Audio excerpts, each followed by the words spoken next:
नमस्कार मित्रांनो, आयुर्वेदा मराठीच्या डॉक्टर स्टॉक या प्रॉडकास्ट सिरीजमधील नवीन व्हिडिओमध्ये तुमच्या सर्वांचं स्वागत आहे. आज आपल्यासाठी या स्पेशल व्हिडिओसाठी गेस्ट आहेत डॉक्टर मनोज कुलकर्णी. राहता आणि शिर्डी क्षेत्रातील एकदम प्रसिद्ध असे त्वचारोगतज्ञ म्हणजे डॉक्टर मनोज कुलकर्णी. त्यांनी आपल्याला वेळ देऊन हा व्हिडिओ आपण शूट केलेला आहे.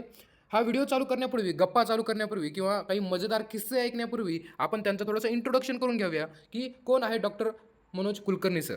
तर डॉक्टर मनोज कुलकर्णी सरांचं UG आयुर्वेद सेवा संघ नाशिक या कॉलेजला पार पडलं. त्यानंतर post graduation Mittal Ayurveda college Mumbai येथे पार पडलं. सर त्यानंतर सरांनी सोरियासिसमध्ये स्पेशलिस्ट केलं, MD केलं. सरांचं स्वतःचं साई आयुर्वेद फार्मसी नावाचं स्वतःची फार्मसी आहे. सर स्वतः आयुर्वेदिक टॅबलेट्स तयार करतात. बेस्ट टीचर अवॉर्डाने सरला सन्मानित केलेलं आहे. तसेच महाराष्ट्रीयन ऑफ द इयर या पुरस्काराने सुद्धा सर सन्मानित केलेले आहेत महाराष्ट्र टाइम्सने.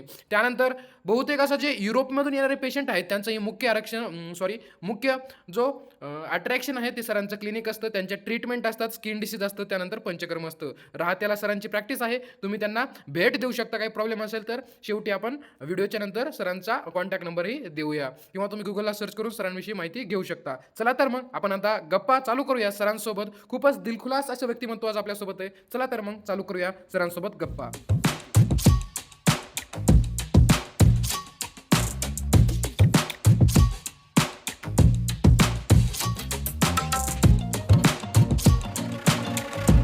विद्यार्थी मित्र, मी डॉक्टर हरी चव्हाण. आज आपल्यासमोर उपस्थित आहे डॉक्टर मनोज कुलकर्णी सर. हे BMS MD आहेत, तसेच हे त्वचारोग तज्ज्ञ सुद्धा आहेत. तर आज आपण यांना त्वचारोग आणि आयुर्वेद ह्याविषयी काही क्वेश्चन विचारणार आहोत.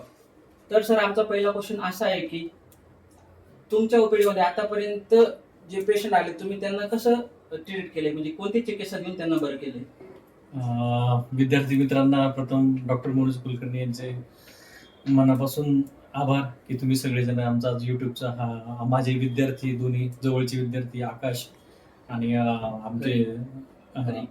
हरी, हे दोघं विद्यार्थी आज आले. तुम्ही पण आमच्या या चॅनलवर मुलाखत बघताय, त्याच्याबद्दल तुमचे मनापासून स्वागत आणि आभार. आणि आता जो आपला इंटरव्ह्यू आहे तो इंटरव्ह्यू मी सुरू करतो. तर आता विचार पहिला प्रश्न. सर, तुम्ही तुमच्या आतापर्यंतच्या प्रॅक्टिसमध्ये कोणत्या स्किन डिसीजच्या सर्वात जास्त चिकित्सा केल्या आहेत? स्किन डिसीज मध्ये आयुर्वेदिक चिकित्सक म्हणून चिकित्सा करताना प्रथम मी जास्तीत जास्त नंबर ऑफ पेशंट सोरायसिसचे पाहिले. सोरा म्हणजे खाजवणं. त्या आजारामध्ये माणूस कायम खाजवत असतो, त्याला म्हणतात सोरायसिस. तर सगळ्यात जास्त 60 ते 70% मी रुग्ण जे पाहिले ते सोरायसिसचे पाहिले. देशातले, परदेशातले, काही परदेशातले रुग्ण, काही देशातले रुग्ण, अख्ख्या भारतातून येणारे रुग्ण, हे सगळे जवळजवळ मी एक 60 ते 70% पर्यंत सोरायसिसचे पाहिले. नंतर दुसरे फंगल इन्फेक्शन, त्याच्यानंतर श्वित्र, व्हाईट पॅचेस, ल्युकोडर्मा, आणि त्याच्यानंतर मलाज्मा, इंडियन मलाज्मा याचे पण बऱ्यापैकी, आणि नंतर infected acne, second degree, third degree infected acne, याचे सुद्धा बऱ्यापैकी मी आतापर्यंत पेशंट पाहिले आणि बरे पण केलेले. रुग्णांना फरक पण चांगला पडलेला आहे. ओके सर, सोरायसिस, कुष्ठरोग यांसारखे रोग बरे होतात का? सोरायसिस हा फार मोठा प्रश्न आहे. मला आमचे आधुनिक वैद्यकशास्त्राचे डॉक्टर लोक, आमचे मित्र जे आहेत, म्हणजे MD डर्मॅट केलेले, DVD केलेले, जेव्हा त्यांचे आमचे डिस्कशन्स होतात तेव्हा तो प्रश्न मला फर्स्ट इयर पासून विचारला जातो की सोरायसिसचे रुग्ण बरे होतात का? तर विद्यार्थी मित्रांनो, मी तुम्हाला त्याच्यात एक गोष्ट सांगतो, सोरायसिसचे रुग्ण बरे होतात का. तर त्याच्यातलं एक लक्षात ठेवायचं की जेव्हा तुम्ही फर्स्ट इयरला येता तेव्हा दिनचर्यातलं एक सूत्र आहे, अभ्यंग आचरित नित्यम, दृष्टीप्रसाद पुष्ट्यायु स्वप्न सुत्वक दाढ. म्हणजे काय? जर एखादा पेशंट सोरायसिसचा, जर त्याला सोरायसिस झाला आणि तो आयुर्वेदिक औषधांनी आपले औषधं वापरून पंचकर्म करून बरा झाला, तर त्याचा आजार परत न येण्यासाठी सगळ्यात मोठी चिकित्सा ही अभ्यंग आहे. जर तो पेशंट सकाळी उठून स्वतःच्या अंगाला तेल चोळत असेल तर त्याचा सोरायसिस हा रिकरन्स होण्याचं प्रमाण जवळजवळ 95% कमी आहे. 5% का नाहीये? तर 5%मध्ये काही वेळेस पेशंटचा स्वभाव खराब असतो, पेशंटचं कॅरेक्टर खराब असतो, पेशंटनी जो पैसा कमवलाय तो निगेटिव्ह मार्गाने कमवलेला असतो. ह्या 5%च्या फॅक्टरमध्ये बाकीचे फॅक्टर येतात. त्याच्यामुळे 95% हे मी उत्तर देतोय. पण तरी 95% पर्यंत तुम्ही जर बॉडीला दररोज व्यायाम केला, व्यायाम हा मांस धातू पुष्ट करतो आणि जर तुम्ही मांसापासून त्वचा उत्पन्न होते, त्याच्यामुळे जर व्यायाम तुम्ही रेग्युलर केला, अंगाला घाम आला आणि त्याच्याबरोबर सकाळी उठून जर तुम्ही त्वचेला तेल चोळलं तर तुमचा 3 वर्षामध्ये सोरायसिस हा अत्यंत कमी प्रमाणामध्ये रिकरन्स होतो. फक्त याला खूप मेहनतीची आणि आत्मसंयमाची गरज असते. जसं आज शुक्रवार आहे, शुक्रवारचं लोक देवी महात्म्य करतात. देवी महात्म्य हे व्रतच आहे.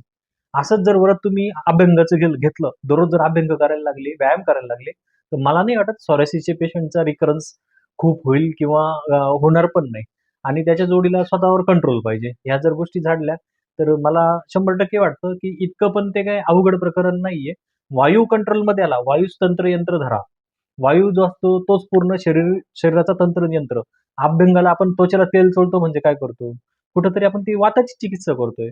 वात जर कंट्रोलमध्ये आला आणि त्याच्या जोडीला जर तुम्ही ध्यानधारणा, प्राणायाम, योगासन वगैरे केले, तर मला नाही वाटत की सोरायसिसचा जो रिकरन्सचा जो विषय हा खूप चांगल्या प्रमाणात कंटिन्यू करून कंट्रोलमध्ये येऊ शकतो. आणि त्याच्या जोडीला जर तुमचा जिभेवर कंट्रोल असेल, तुम्ही मांसाहार करत नसाल, मद्यपान करत नसाल, मसालेदार तिखट तेलकट खात नसाल, तर मग तर काय एवढी अडचण येत नाही सोरायसिसच्या पुन्हा पुन्हा जो रिकरन्स होतो त्याची. आणि याच्या व्यतिरिक्त हे झालं 95% मध्ये. 5% मध्ये काही वेगळे एक्सटर्नल फॅक्टर्स जे असतात, ते एक्सटर्नल फॅक्टर जगात कुणीही बदलू शकत नाही. आणि त्यात सगळ्यात महत्त्वाचा पेशंटचा स्वभाव. पेशंटनी जर त्याचा स्वभाव बदलवला, मला जेव्हा एखाद्याची चिकित्सा बंद करायची, एखादा सोरायसिसचा पेशंट आला आणि त्याची ट्रीटमेंट मला बंद करायची, की आता बस झालं, याला आपल्या औषधांची काही गरज नाही, असं मला वाटलं, हा पूर्णपणे नॉर्मल आहे. मी त्याची चिकित्सा बंद करताना कशी बंद करतो? त्याच्या आई-वडिलांना, नवऱ्याला, बायकोला, जे कोणी त्याचे ब्लड रिलेशनमधले आहे, त्यांना मी सांगून देतो, की इथपर्यंत माझा रोल होता. माझा 95% चा रोल संपलाय. 5% चा रोल हा त्याच्या स्वभावाचा, त्याच्या नेचरचा, त्याच्या मानसिक जडणघडणीचा आहे. तो जर तुम्ही व्यवस्थित कंट्रोल केला, तर मग या सोरायसिसमध्ये एवढे प्रॉब्लेम येत नाही. असं माझं आत्तापर्यंतच्या एम-डी पण मी सोरायसिसमध्येच केलं. नंतर आता 13-14 वर्षाची माझी प्रॅक्टिस झाली आहे.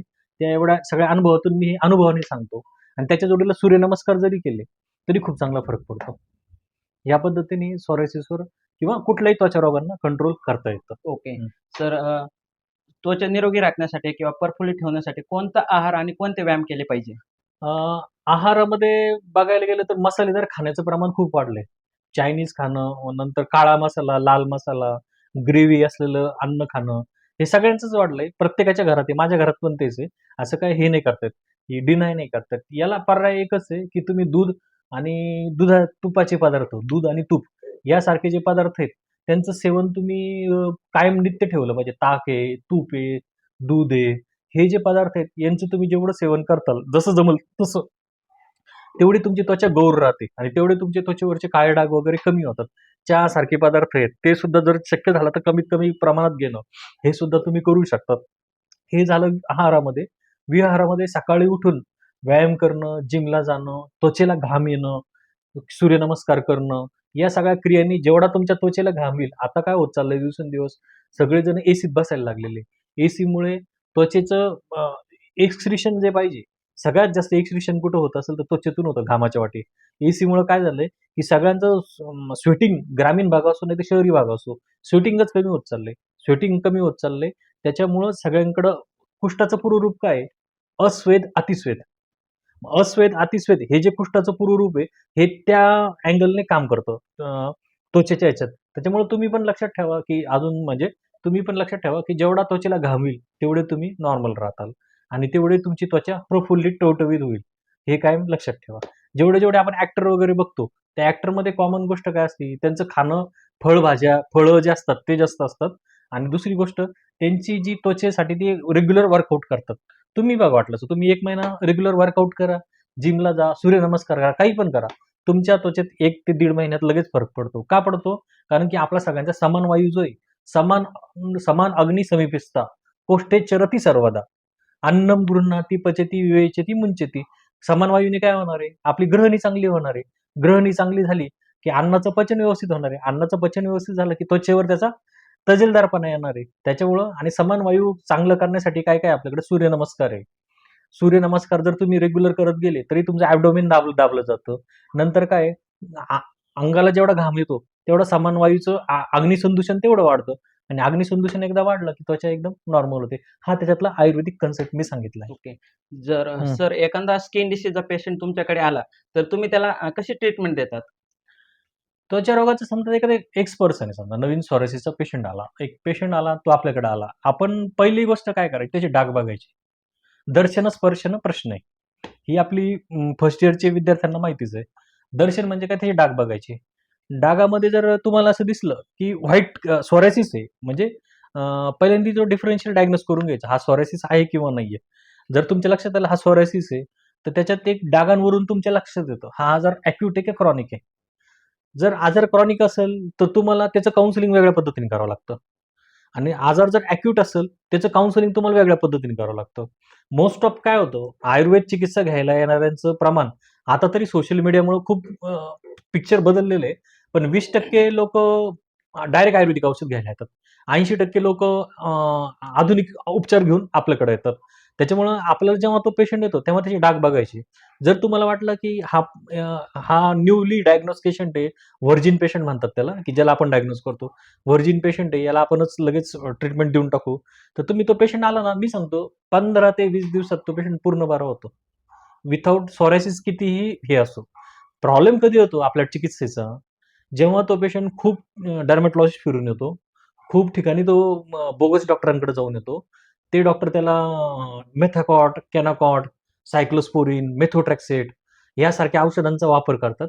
त्याच्यामुळं कुष्ठ हे धातुगत होतं, आणि धातुगत कुष्ठ झालं की त्याचा रिकरन्स जास्त वाढतो, आणि त्या रिकरन्समुळं तेवढा वेळ जास्त लागतो. म्हणून मी सगळ्यांना सल्ला देतो की तुम्ही पण लक्षात ठेवा, तुम्ही पण आयुर्वेदिक डॉक्टर जरी असले, भविष्यात तुम्ही आयुर्वेदिक डॉक्टर होणार असाल, तर मी तुम्हाला एक सल्ला देतो की तुम्ही जेव्हा आजारी पडताल ना स्वतःवर, तर तुम्ही जेव्हा जरी स्वतः आजारी पडले ना, तुम्ही पहिली पॅथी आयुर्वेद ठेवा उपचारांची.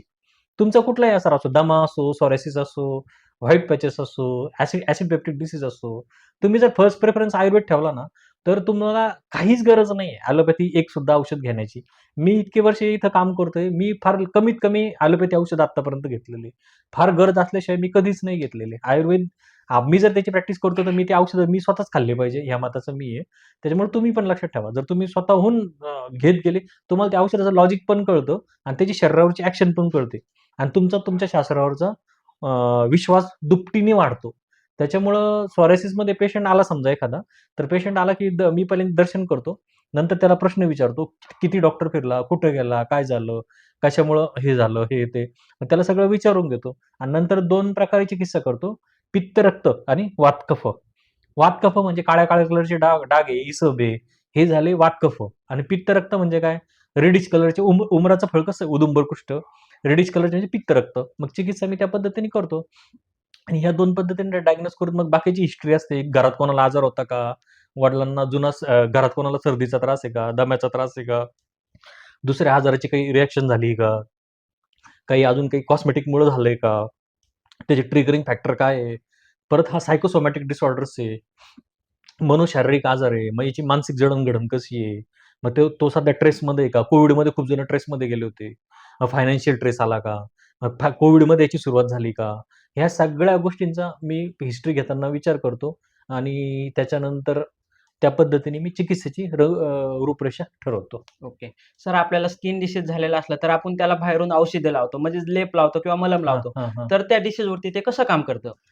लेप लावणं, मलम लावणं ही सिंपल ट्रीटमेंट आहे. म्हणजे सगळ्यात म्हणजे आता लेप किंवा यांची चिकित्सा असते.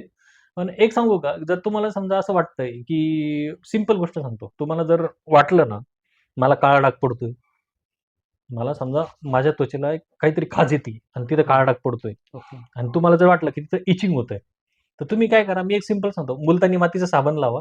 हां. बाबा रामदेवचा मिळतो तो. ही सिंपल हां. ट्रीटमेंट आहे. याच्यात काही खूप काही हे नाहीये. नाहीतर लिंबू असतं लेमन. लिंबू घ्यायचं, लिंबू तिथे चोळायचं. 10 दिवसात कसले दशांगलेपची सुद्धा गरज नाही. ओके. 10 दिवसात ते लगेच डाग कमी होऊन जातो.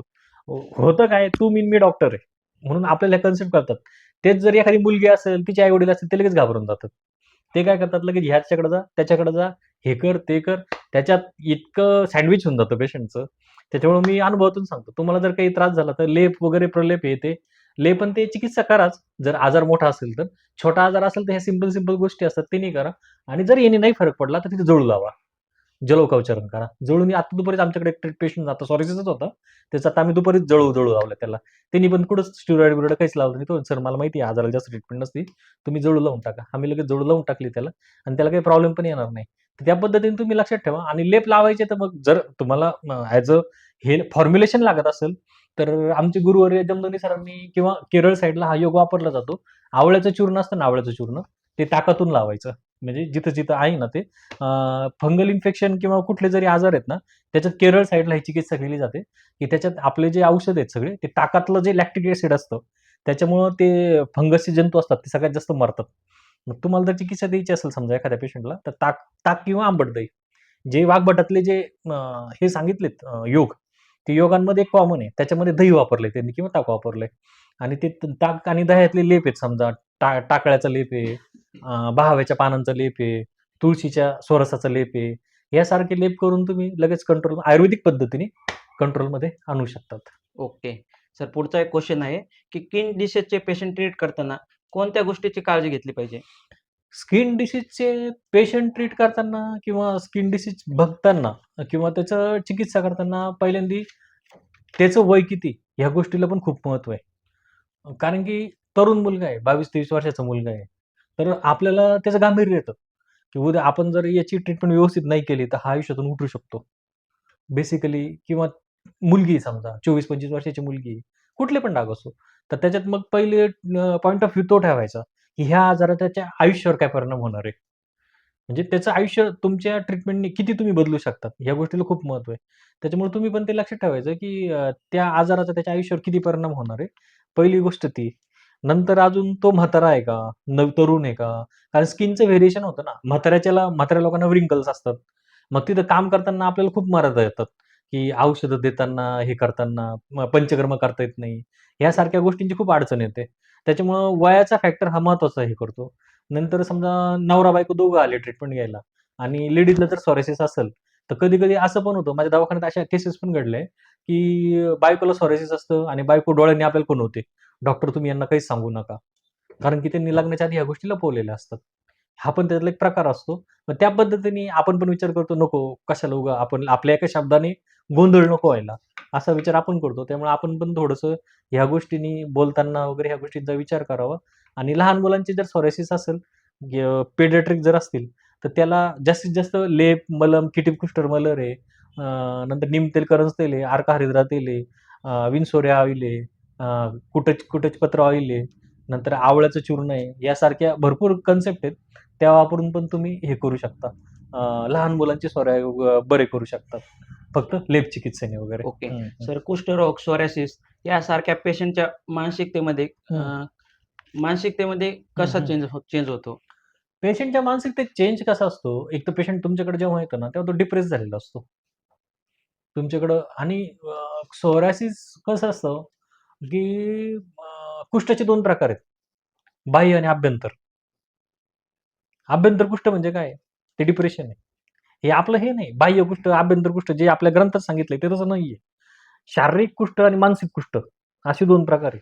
मग आभ्यंतर कुष्ठ कशात घ्यायचं? तर डिप्रेशन, सिझोफ्रेनिया, स्ट्रेस, टेन्शन हे सगळे उन्मादाची चिकित्सा येते त्याच्यात. मी करतो पेशंट आता पंचगव्य घृत वापरतो, महाकल्याणक घृत वापरतो. जर माझ्या लक्षात आलं तर, की याला इथं गरज आहे किंवा शिरोधारा करतो. तर ह्या पद्धतीने स्किन डिसीज बघताना ह्या 2 पद्धतीने बघितलं पाहिजे, बाह्य आणि आभ्यंतर. आणि मग त्याच्यानंतर त्याची मानसिक जडणघडण एकदा लक्षात आली, की याचा नेमका काय प्रॉब्लेम आहे, काय नाही. तर मग त्या पद्धतीने त्याच्याशी बोलावं आणि जमलं तर अजून एक सांगतो त्याच्यातलं, बरं झालं प्रश्न चांगला आहे हा.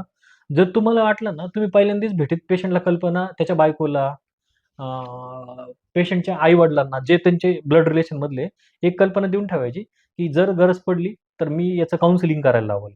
जे एम-ए सायकॉलॉजी वगैरे केलेले जे पेशंट असतात, एम-ए काय पेशंट म्हणतो जे असतात ना काउन्सिलर, त्या काउन्सिलरकडे पेशंटला मी पाठवून देतो आणि त्यांना सांगतो, की तुम्ही तुमचं स्ट्रेस मॅनेजमेंटचं काउन्सिलिंग करून घ्या. जर त्यांनी स्ट्रेस मॅनेजमेंटचं काउन्सिलिंग व्यवस्थित केलं, तर आपल्या चिकित्सेला फायदा होतो. कारण की तुमची चिकित्सा एका मर्यादेपर्यंत तुम्ही शरीरावर चिकित्सा करता. मानसिक चिकित्सेला तुम्ही पंचगव्य घृत आहे किंवा महाकल्याणक घृत आहे औषधं देऊ शकतात. पण पेशंटचं कॉस्टिंग-बिस्टिंग बघण्यापेक्षा मी सांगून देतो, की जर वाटलं तर तुम्ही यांच्याशी एकदा काउन्सिलर जे असतात सगळीकडेच आहेत काउन्सिलर, नगर, नाशिक, ठाणे सगळीकडं. तर त्या ठिकाणी जाऊन तुम्ही काउन्सिलरला भेटून घ्या आणि तुमचं स्ट्रेस मॅनेजमेंट स्वभाव जो आहे, तो स्वभाव बदलण्याचा तुम्ही प्रयत्न करा. आणि जर पेशंट खूप हे असेल, तर काही आपल्या ओळखीचे काही असतील तर त्यांना मी सांगून देतो, की तुम्ही यांच्याकडे जाऊन बघा, तुमच्या ह्याच्यात काही असेल तर तसं त्या पद्धतीने तुम्ही बघून घ्या. असं. Okay sir. हं. लग्नाच्या आधी असे काही डिसीज झाले तर पेशंट डिप्रेशनमध्ये हां, जातात. हां. तर त्यांना तुम्ही काय सांगाल? लग्नाच्या आधी जर असे आजार असतील ना, तर पहिली ही मानसिकता जी आहे, की मी या आजारातून कधीच बरा होऊ शकणार नाही. ही मानसिकता पहिले काढून टाकायची. फाईट करणं आपलं काम असतं. फाईट करणं, आजारावर नियंत्रण मिळवणं, ह्या सगळ्या गोष्टी तुम्ही केल्याच पाहिजे. आणि कधी-कधी मी असे पण पेशंट पाहिलेले आहे, म्हणजे मला काय तुम्ही विद्यार्थीच आहे सगळे. तुमच्यासमोर सांगायला काही हरकत नाहीये. काही-काही पेशंट मी असे पाहिलेले आहेत ना, पांढऱ्या डागाचे, की ज्यांनी खूप ठिकाणी ट्रीटमेंट घेतली. खूप ठिकाणी फिरले आणि एक वेळ आला, त्यांनी सगळं सोडून दिलं. आयुर्वेद, होमिओपॅथी, ॲलोपॅथी सगळी ट्रीटमेंट घेतली. कंटाळले, वैतागले, सोडून दिले आणि नंतर 2-3 वर्षांनी त्यांचे डाग ऑटोमॅटिक निसर्गाने बरे केले. याचा अर्थ काय झाला, की असं काही नाहीये म्हणजे मी आतापर्यंत 8 पेशंट पाहिलेले, की ज्यांना गुडघ्याच्या खाली डाग होते आणि ते डाग निघून गेले आणि नंतर ते गुडघेदुखीसाठी माझ्याकडे आले. मग गुडघेदुखी आपण गुडघे चेक करत होतो. गुडघे चेक करताना विचारलं, "हा आजार तुम्हाला होता का?" "हो," म्हणे, "डॉक्टर मला हा आजार होता. पण काय झालं," म्हणे, "की मी खूप कंटाळलो, वैतागलो आणि काही फरक पडत नव्हता कुठं. आणि मी ट्रीटमेंट घेणं सोडून दिलं," म्हणे. सोडून दिल्यानंतर तो ऑटोमॅटिक 2-3 वर्षानंतर ऑटोमॅटिक आजार निसर्गाने बरा केला. किंवा साईबाबांनी बरा केला, असं पण म्हणता येईल त्याला किंवा दत्तानी बरा केला. तर ह्या पद्धतीने असं पण होतं. त्याच्यामुळे त्वचारोगाच्या पेशंटनी वगैरे कधीच असं घाबरून जायचं नाही. कधी-कधी एक फेज असती.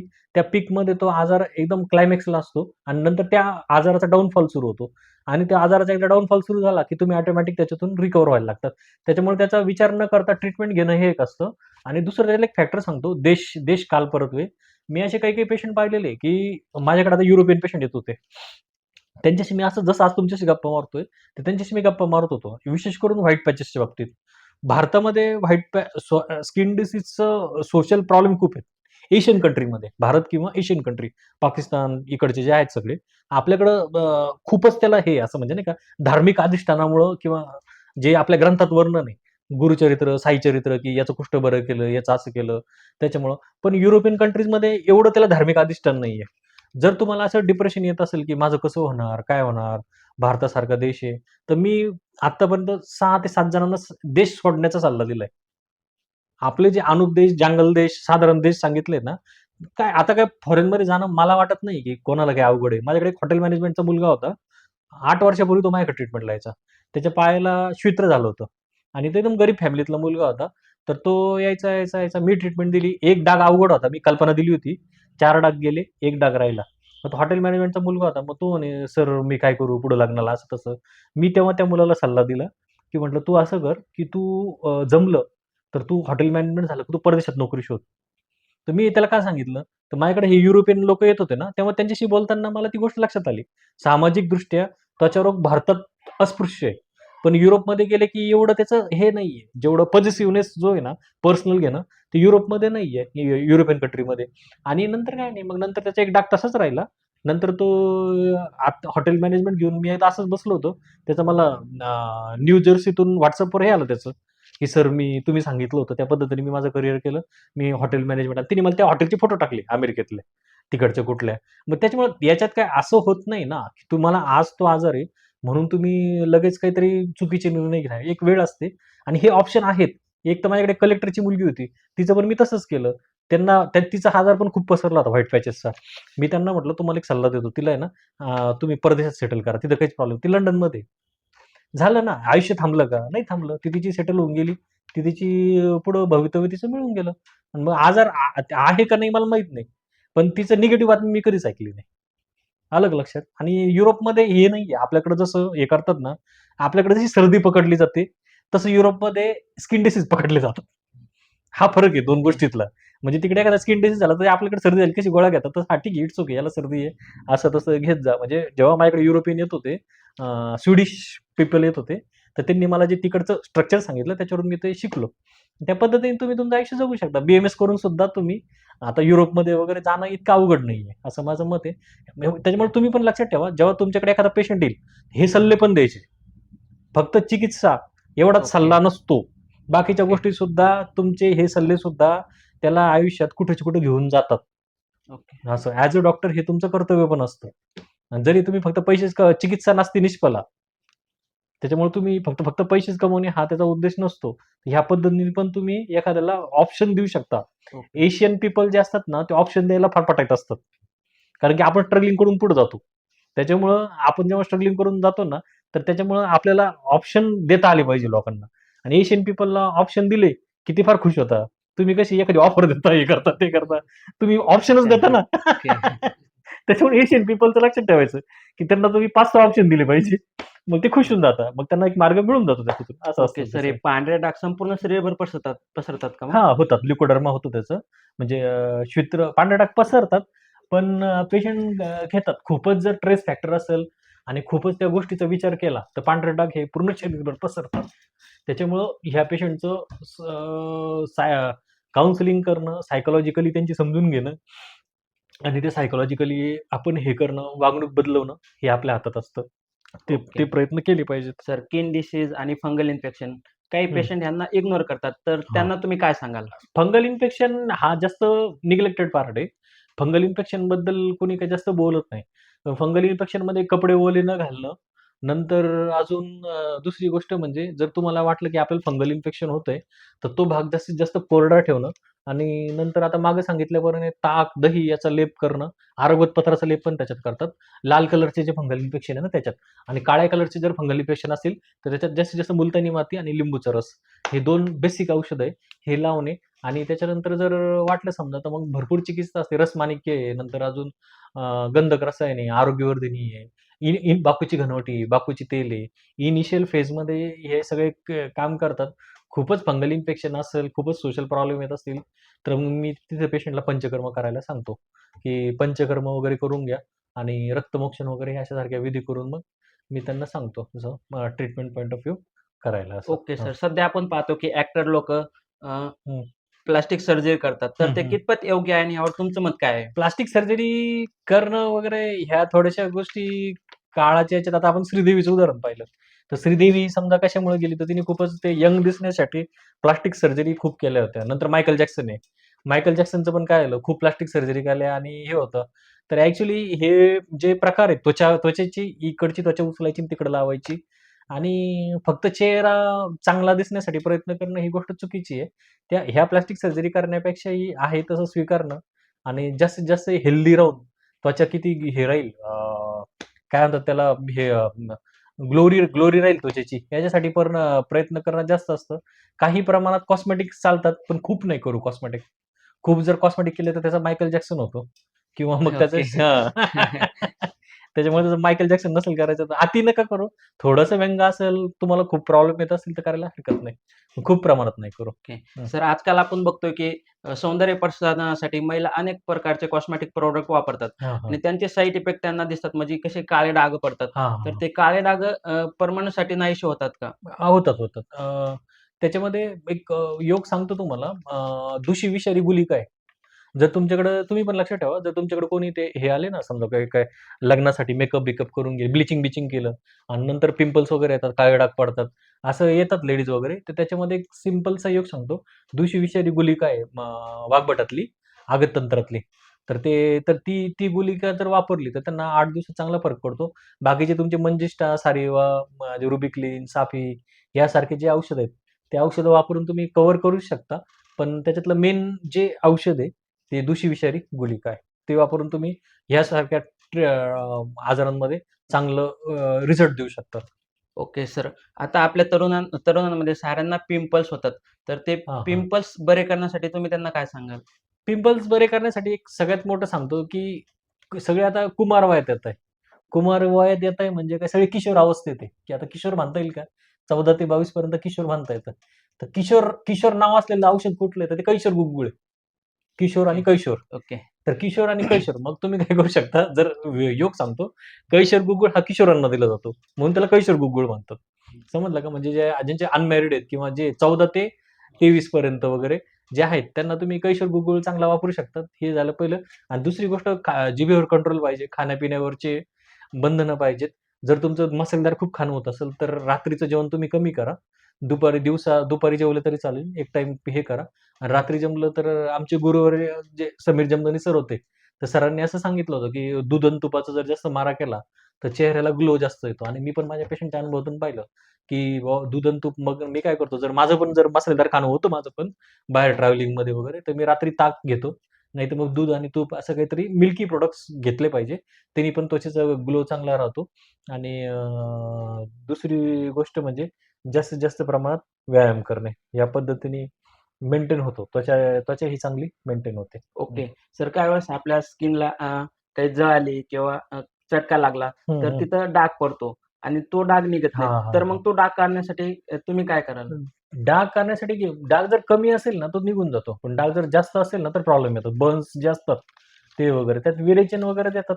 पण 60% फरक पडतो. एक त्यातलं एक सांगतो. हळकुंड जे असतं ना हळकुंड, हळकुंड घ्यायचं आणि तुरीचं वरण जे असतं ना, त्यात ते हळकुंड टाकायचं आणि ते हळकुंड तुरीच्या वरणात शिजवायचं आणि नंतर ते हळकुंड काढून घ्यायचं आणि जे असे डाग असतात ना पडलेली, तिथे ते हळकुंड लावायला द्यायचं. त्याने त्या डागांना चांगला फरक पडतो. नाही तर मग जात्यादी तेल आहे, जात्यादी घृत वगैरे अशासारखे कल्प आहेत. पण त्यांना एक मर्यादा आहे त्यासाठी. मंजिष्ठादी तेल मी वापरतो. मंजिष्ठादी तेलाने एक चांगला फरक पडतो. पण ह्या सगळ्या गोष्टींना एक मर्यादा आहे. पंचवल्कलची महातिक्तम ऑइंटमेंट आहे. यांचं आहे ते वैद्यरत्नम कंपनीचं. त्याचे पण रिझल्ट चांगले आहेत त्याच्यावर. म्हणजे बर्न्स इंड्यूस जे आहेत ना, पण याला जर कमी बर्न्स असेल तर फरक पडतो. जास्त जर बर्न्स असतील तर नाही. खूपच जर 60-70% बर्न्स असतील आणि त्याच्यानंतर ते कॉन्ट्रॅक्चर झालं असेल, तर त्याच्यात कॉस्मेटिक शिवाय म्हणजे मी सॅटिस्फाईड नाही पाहिलेलं.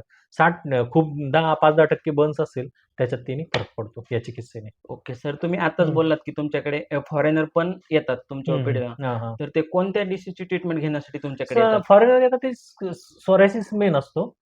स्किन डिसीजचे पेशंट जास्त येतात किंवा इन्क्वायरी ज्या होतात युरोपमधून किंवा आपल्या एशियन बांगलादेशमधून पण होतात किंवा पाकिस्तानमधून पण होतात. तर युरोप यांच्या जास्त होतात इन्क्वायरी. युरोपियन लोक वगैरे इन्क्वायरी करतात. आणि दुसरी गोष्ट म्हणजे की युरोपियन लोकांमध्ये सोरायसिसचं प्रमाण जास्त आहे. तर त्यांच्या इन्क्वायरी बऱ्यापैकी होतात, येतात. आणि दुसरी गोष्ट ते पंचकर्माला खूप प्रेफर करतात. ते भारतात येतात तर ते एक करूनच येतात, की आपण कामात कामी म्हणून पंचकर्म करू.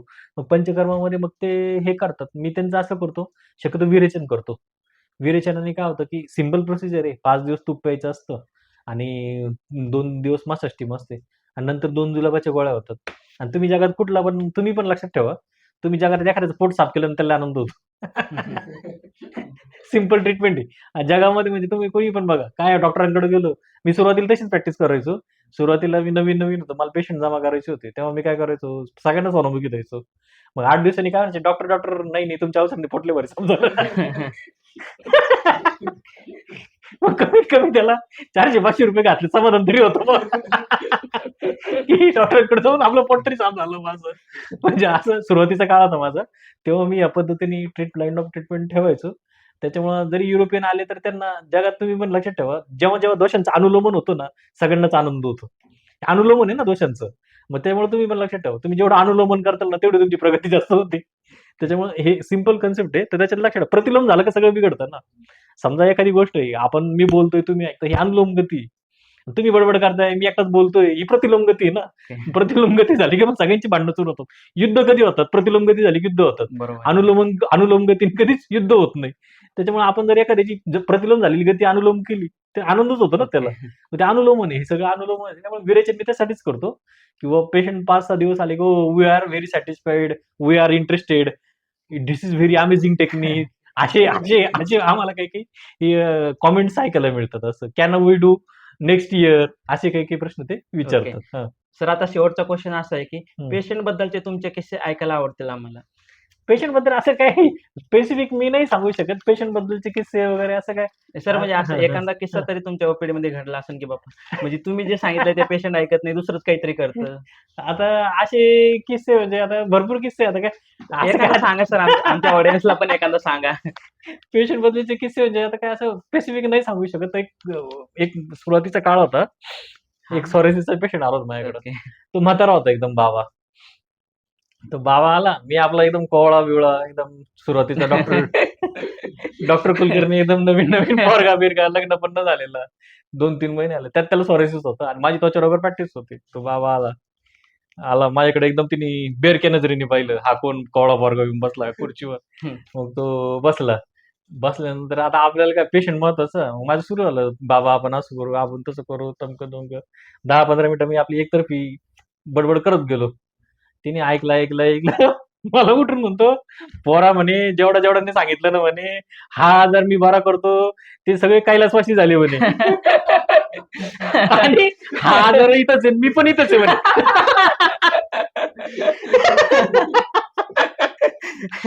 म्हटलं आता का पुढचा नंबर काय माझा लागतो का? पुढचा नंबर काय माझा लागतो काय म्हटलं आता तू असं बोलल्यावर. असे काही काही फार बेकार किस्से असतात. फंगल इन्फेक्शनचा पेशंट आला तर त्याला काही माहित नसतं, तो खूप घाबरलेला असतो. फंगल इन्फेक्शनचा एखादा पेशंट येतो, हळूच विचारतो, डॉक्टर हा एड्स आहे का? कारण फंगल इन्फेक्शन कुठं होतं, लघवीच्या ठिकाणी होतं ना. बरोबर त्याला आहे. वाटतं हा एड्सच आहे का, मग सुरुवातीला तेच येतं. मला इतकं हसू यायचं, हा डॉक्टर आम्हाला एड्स तर नाही झाला ना, कुठं तपासण्या करू, काय करू? बिचारा डोळ्यात पाणी पण आणून विचारायचं. इतकं भारतात म्हणजे त्वचा रोगाचं हे प्रॉब्लेम आहे असं तसं. अजून आता एक पेशंट होता, जानू बस्तीचा किस्सा सांगतो. तर एक म्हातारी होती, वैतागून गेली होती जानू म्हणजे गुडघेदुखीने वैतागून गेली होती. माझ्याकडे आली आणि तिने मला विचारलं, जानू बस्तीचं टायमिंग काय आहे? म्हणजे किती वाजता येऊ नाही का पंचकर्माला? हां. तर मी तिला बोललो, म्हटलं तू 9:30 ते संध्याकाळी 6 वाजेपर्यंत ये. लेडीज स्टाफ तेव्हा असतो ना 9:30-6. ती मला म्हणते, डॉक्टर दिवसभर जानू बस्ती करायची का? म्हटलं आपल्याला तुमच्या ह्या जन्मीचेच गुडघे बरे करायचे, आपल्याला पुढच्या 7 जन्माचे गुडघे बरे नाही करायचे. त्याच्यामुळे एवढी 9 तास जानू बस्ती करायची गरज नाही. एकाला विचारलं, आता अजून एक सांगतो, की माझा मित्र आहे, तर तो म्हणजे त्याचा मुलगा त्यांनी फोन केला, आपला पोरगा आहे, तर त्याच्याकडं तुम्ही ट्रीटमेंटला या, म्हणजे तुम्ही त्याच्याकडे बघा बुवा, असं तसं तरुण पोरगं होतं, तुम्ही त्याला काउन्सिलिंग करा. तर मी त्याला बोलवलं. तर आता मी नवीन डॉक्टर होतो, उत्साही एकदम होतकरू डॉक्टर होतो तेव्हा. मग तो आला, तो बसला. मी हिस्ट्री घ्यायला सुरुवात केली. मग त्याची हिस्ट्री घेतली. मग मी त्याला प्रश्न विचारला. आता तो ॲज अ बसला समोर. मग तो मला काका म्हणायचा ना, त्याचे वडील मित्र होते. हां, हां. म्हणे, "काका असं, काका तसं, मला हे होतं, ते होतं." म्हटलं, "ठीक आहे, ठीक आहे." मग त्याला म्हटलं, मग मी विचारलं, "तुला काही व्यसन आहे का? तुला हे आहे का? ते आहे का?" मी अर्धा तास त्याला प्रश्न विचारले. मग तो तो मला म्हणतो, "काका मी केव्हाचं बघतोय आणि तुम्ही माझं सगळं काढून घेऊन राहिले म्हणे. तुम्ही एक शब्द पण सांगा ना म्हणे. तुमचं पण काहीतरी बोला ना म्हणे. सगळ्या माझ्याच गोष्टी काढून घेतोय म्हणे तुम्ही." मला इतकं हसायला त्याचं. आता मी हिस्ट्री घेत होतो. तो मला म्हणतो, "तुम्ही माझ्याच गोष्टी काढून घेऊन राहिले. तुमची एक पण गोष्ट सांगा ना. तुम्हाला नाही का व्यसन-बिसन म्हणे काही?"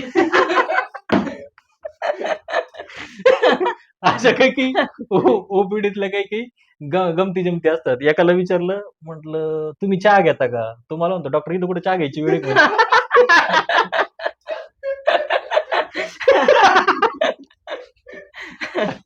आता एकदा आम्ही कॅम्प घेतला होता. कॅम्पमध्ये काय झालं, तर कॅम्प मालेगाव साईडला कॅम्प होता. तर हां. मिळालं चंद्रप्रभा वटी असते ना, हां. तर मालेगाव साईडला एक कॅम्प होता. तर चंद्रप्रभा वटी नावाची टॅबलेट संपली कॅम्पमध्ये.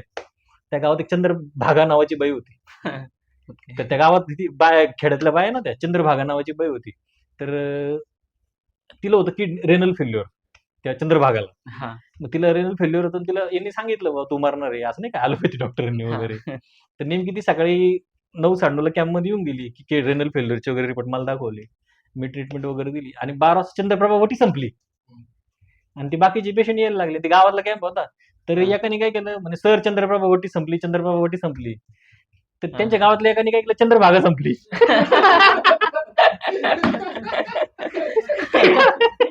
ती परत 3 वाजता भांडायला आली. "ओ डॉक्टर म्हणे तुम्ही सगळ्या गावात केलं म्हणे.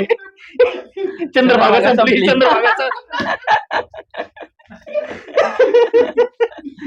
मी तिला सांगितलं, "अगं ते तुझं नाहीये, तू चंद्रभागा, तू अशीच वाहत राहणार आहे. आमची तर चंद्रप्रभा संपली." असं.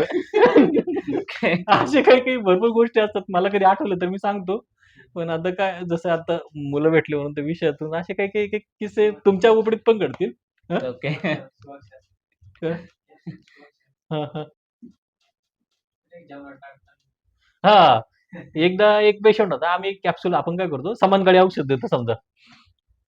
तर एक समानकाळी शिवाक्षर पाचन द्यायचं होतं मला पेशंटला. म्हणजे एक औषध आहे, यवाक्षार असतो त्याच्यात, क्षार असतात. हां. यवाक्षार वगैरे असतो. तर मी त्याला काय सांगितलं, एक पोळी खाल्ली आणि वरण भात खायचा असतो. त्याच्यामध्ये ही कॅप्सूल जेवणातून घेत जा. हां. आता माझ्या डोक्यात काय, हा पोळी भाजी खाईल, नंतर कॅप्सूल गिळल कॅप्सूल घे. आणि नंतर वरण भात खाईल. हां. तर भाऊने काय केलं, ती कॅप्सूल घेतली, सगळ्या जेवणात काढली. मला 8 दिवसात कळलं, जेवण खूप खारट झालं होतं.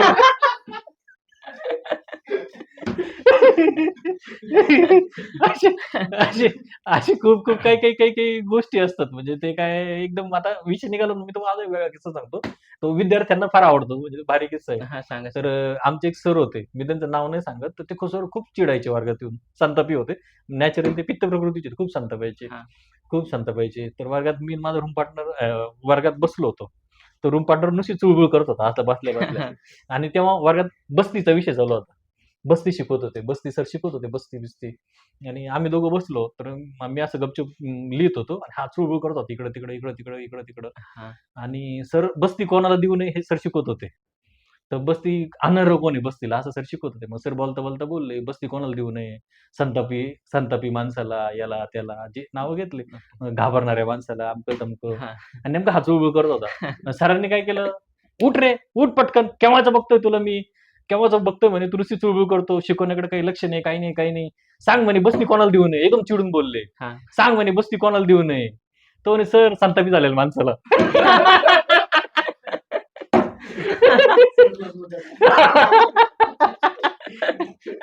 असे असे असे काही काही काही जोक आयुर्वेदात घडत असतात असं तसं भरपूर आहेत माझ्याकडे सांगाल परत कधीतरी सांगायला लागलो तर एकदम दिवस संपून जायचा असं तसं ओके सर. आता आपण हं, पुढचा राउंड रॅपिड फायरचा हं, राउंड घेणार आहोत. हं, हं, तर ह्यामध्ये मी तुम्हाला हं. क्वेशन विचारेन आणि ते तुम्ही विदिन हा 1-2 सेकंदामध्ये आन्सर द्यायचे. हा ओके सर. तर पहिला क्वेशन असा आहे, की यूजीमध्ये असताना तुमचा आवडता विषय कोणता होता? युजी आवडताना रसशास्त्रच होता रसशास्त्र आणि भाषेचे कल्पना ओके. हा इंटर्नशिप चालू असताना आवडता डिपार्टमेंट कोणतं होतं? इंटर्नशिप मध्ये स्किन डिसीजचं चाललं होतं आणि शल्यचं एक डिपार्टमेंट आवडायचं ओके. हां. सर कॉलेजला असताना ग्रुप स्टडी की सेल्फ स्टडी? मी सेल्फ स्टडी करणार आहे ग्रुप स्टडी कधी कधी करायचो पण शक्यतो सेल्फ स्टडीज करायचो ओके. तुमच्याकडे येणाऱ्या पेशंटची डिसीज बरा करण्यासाठी तुमचा पहिला प्रिफरन्स कशाला असतो? मॉडर्न की आयुर्वेद? नाही नाही आयुर्वेदच एनी टाइम आयुर्वेद माझ्या स्वतःवर जरी आजार झाला तरी त्याला मी आयुर्वेद वापरतो जास्त काय आवडते? शिकायला आवडते की शिकवायला? पेशंट बघून शिकवायला ओके. जिम की योगा? अं, सकाळी योगा संध्याकाळी gym okay. Sir arrange marriage की लव्ह मॅरेज?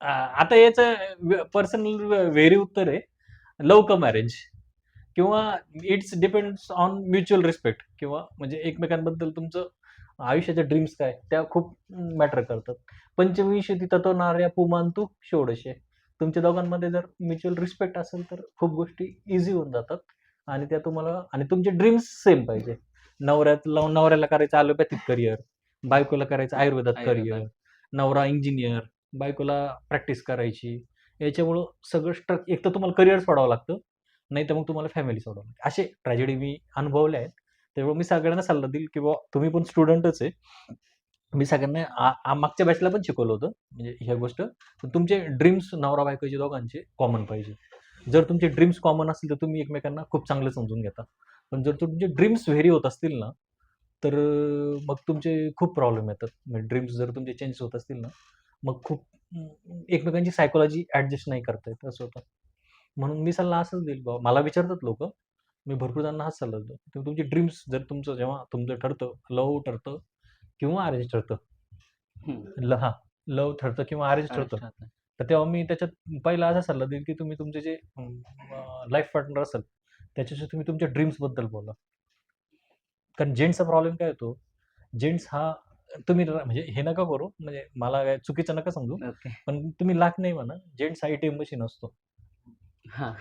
एटीएम मशीन असतो आणि त्याला जर त्याच्या घरातून पूरक जर गोष्टी मिळाल्या ना त्याला खूप फायदा होतो पण जर घरातूनच काय तुम्ही जाणार कुठे आहे ना तुम्ही दिवसभर प्रॅक्टिस केली रात्री कुठे जाणार आहे तुम्हाला घरी जर समजून घेतलं गेलं तरच ते तुमचं आणि मेंटल प्रेशर जेंट्सला जास्त आहे लेडीजला सामाजिकदृष्ट्या एक हे काय म्हणतात त्याला कवरिंग आहे शेल आहे जेंट्सला शेल नाही आहे कवरिंग नाही आहे जेंट्सला कवरिंग नसल्यामुळं जेंट्सचे मेंटल प्रॉब्लेम खूप येतात म्हणून मी कधी कधी काय करतो तर मी स्वतः माझे मित्र जे आहेत मी त्यांच्यासाठी खास वेळ काढतो की कारण की ते आता कसं स्ट्रेस असतोच ना तुमच्याकडे पेशंट आला तो बरा करणं हे करणं ते करणं त्याला रिझल्ट देणं कुठली ॲलोपॅथी करा आयुर्वेद करा किंवा तुम्ही हे फील्ड सोडून दुसऱ्या फील्डमध्ये पण जा पण नंतर कसं होतं की तुम्ही आता BMS ला आहे किंवा ग्रुपमध्ये ग्रुपमध्ये वगैरे काय होतं, की तुमचे आणि तुम्ही व्यावहारिक जगतात नाही ना अजून बेसिकली. ओके. आता मी व्यावहारिक जगतात समजा, तर खूप ट्रेस असतात, फायनान्शियल